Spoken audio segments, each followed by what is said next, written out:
morning, friends, and welcome to Bethesda Kids Online. We have a whole new theme for you for the rest of this month. We're going to be learning about integrity. Integrity is a big word, but really it means choosing to be truthful in whatever you say and do. It's such an important lesson. I'm so excited for this month.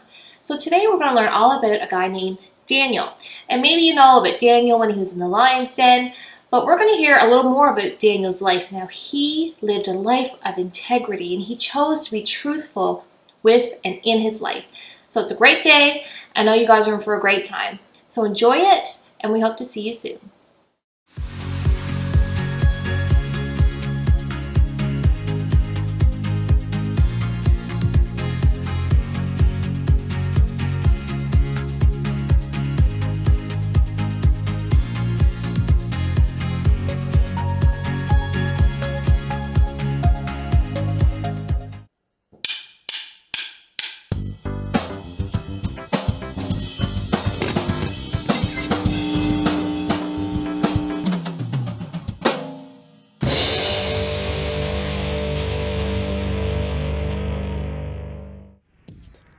Are you always you?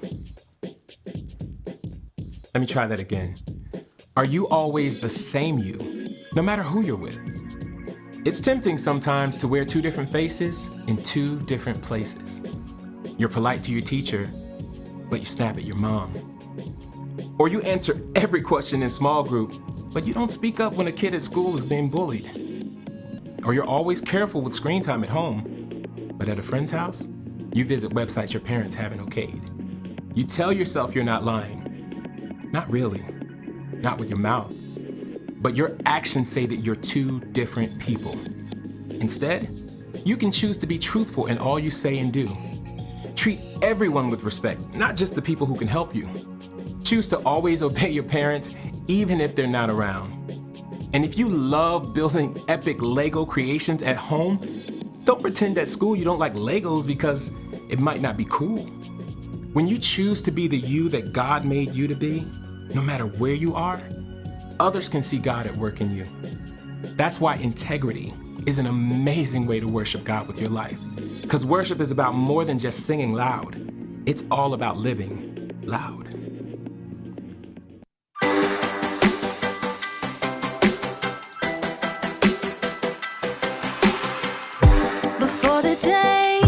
Took a breath, you had a plan for my every step. You promised to always be by my side. I believe that you are the way, you are the truth, you are the light. So I sing this to you. You keep your promises every day. I will believe in everything that you say. Yeah, in the dark I know you're making a way. Jesus, I will trust you.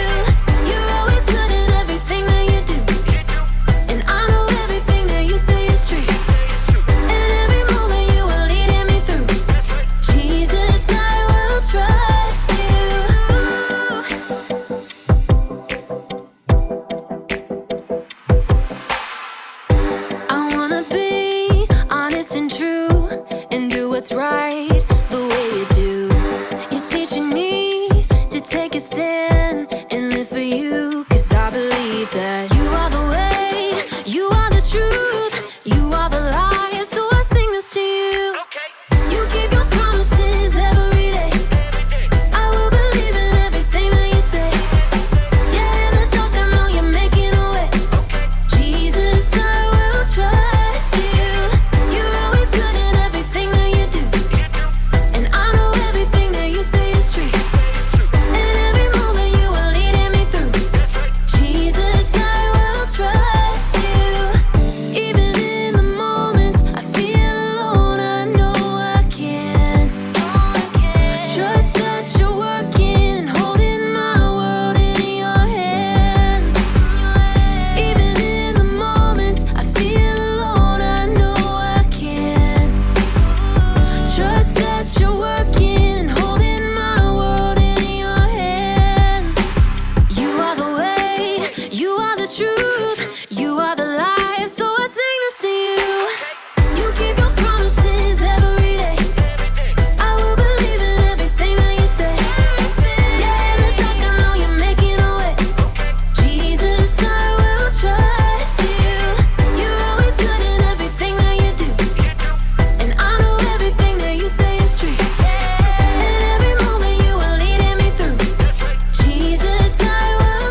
Hello, planet Earth!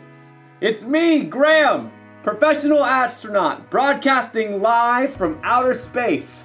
You know, not a lot of people thought I would make it all the way to Saturn, but you know what? They were right. It's just a costume. I'm still on Earth. I love to dress up and pretend to be other people. Don't you? I mean, I love to dress up in costumes and wear scary makeup or funny masks. It's out of this world. because I'm an astronaut. Oh, but today we're talking about what it's like to live our lives without masks, without costumes. What it's like to live with integrity. Now, integrity is choosing to be truthful in whatever you say and do. It's harder than it sounds to live with integrity. There's so many reasons to pretend to be someone you're not. I mean, you may want people to think you're funny.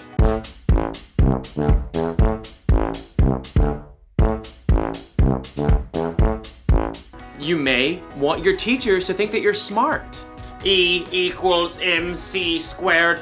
The capital of Mongolia is Ulaanbaatar. A woodchuck can chuck 32 cords of wood. And you probably want your friends to think that you're cool. Cool kids still dress like this, right? See what I mean? It isn't always easy to just be true to who you are. In today's story, we'll learn about some guys who were under a lot of pressure to be like everybody else. We'll find out if they were able to stay true to who God made them to be. I'll be back in a minute. Instead of a minute, it's moon it. Because I'm in space. Maybe I should dress up as the clown again.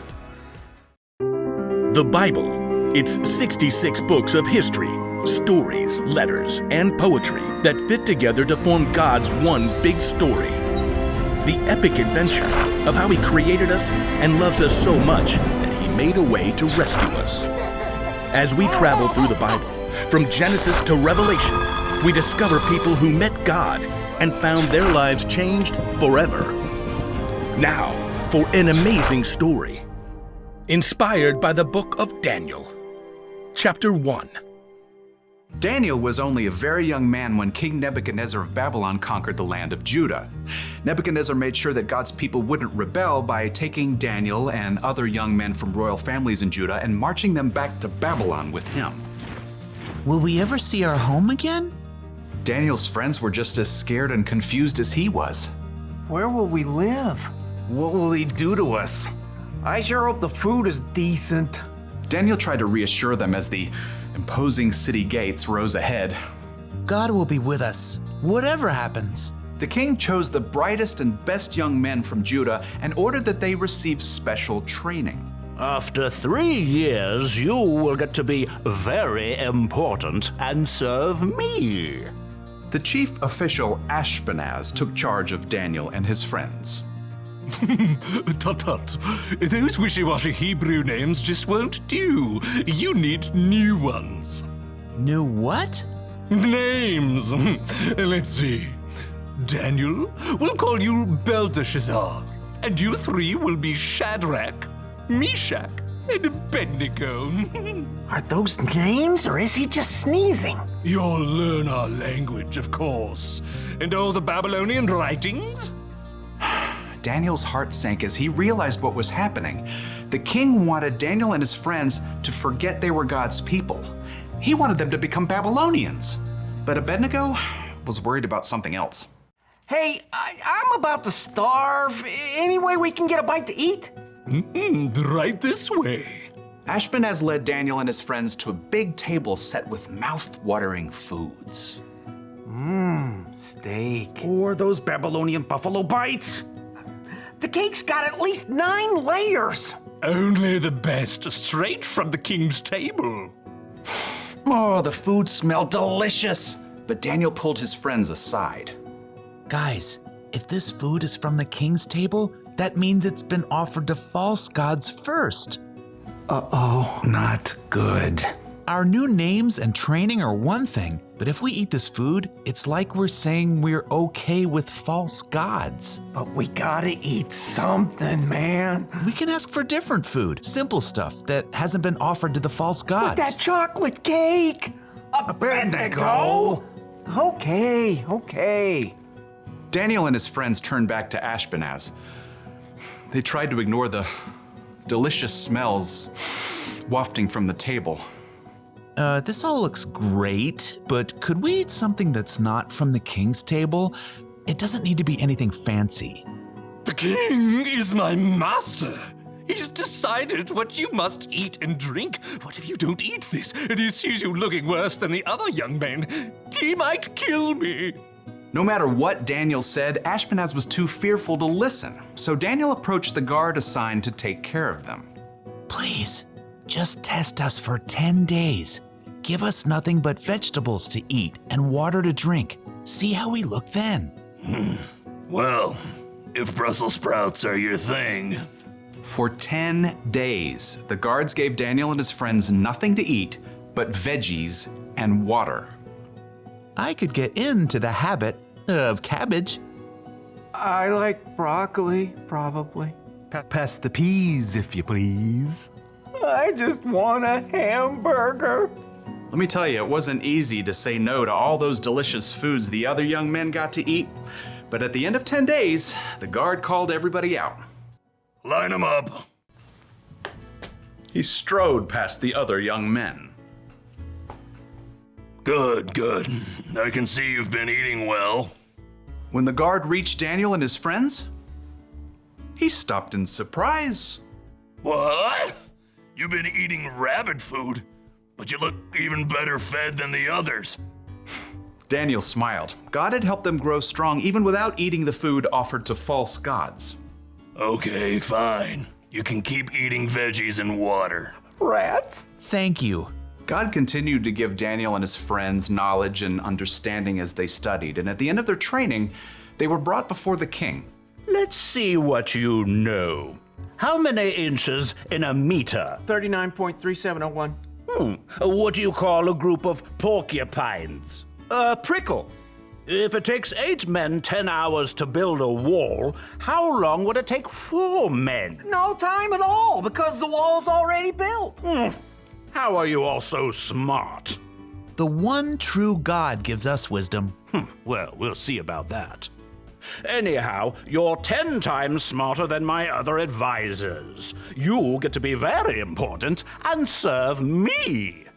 Daniel and his friends eventually became the king's most trusted advisors, and even though they served the king of Babylon, they never stopped standing strong for the one true God in everything they said and did.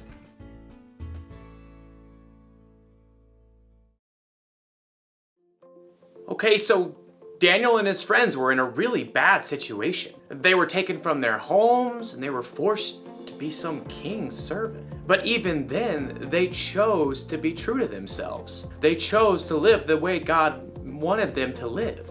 You see that kind of integrity a lot in the Bible. I mean, think of Jesus. He was always true to himself. Jesus could have gone along with the crowd, but instead he lived the way he knew was true, even when it meant giving up his life for you and me. So how can we be true with our lives? Well, it's great if you want people to think that you're fun or funny, but not if it means, say, hurting someone's feelings to get a laugh.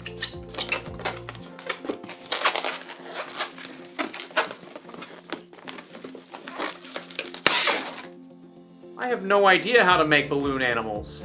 And being cool is cool, you know? But if you have to pretend to be something that you're not so people think that you're cool, that's not cool.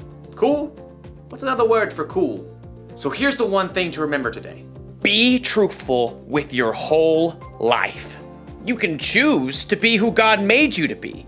I mean, to be honest and true in what you say and in what you do. Like I said before, it isn't always easy, so ask God for help. That's one small step for you and one giant leap for integrity.